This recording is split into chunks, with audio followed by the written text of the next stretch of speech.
ஹரி, இங்கதான் இருக்கீங்களா? உங்களை எங்கெல்லாம் தேடுறது? என் டைரியும் எடுத்து படிச்சிட்டீங்களா? யார் வந்திருக்கா பாருங்க. இவர் பேர் கார்த்திக். நானும் இவரும் ஸ்கூல்ல இருந்து ஃப்ரெண்ட்ஸ். எனக்கு தெரியும். என்ன தெரியும்? எனக்கு தெரியும். ஹரி, நாங்க 2 பேரும் ஜஸ்ட் ஃப்ரெண்ட்ஸ் தான். எனக்கு தெரியும்டி. நீங்க தப்பா புரிஞ்சுக்கிட்டீங்கன்னு நினைக்கிறேன்.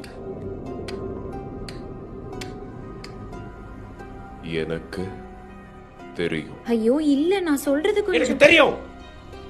எனக்கு தெரியும் தெரியும் தெரியும்.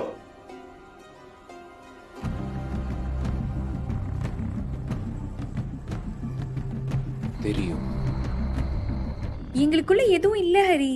ஏன் உங்களுக்கு சொன்னா புரிய மாட்டேங்குது? ப்ளீஸ் என்ன நம்புங்க.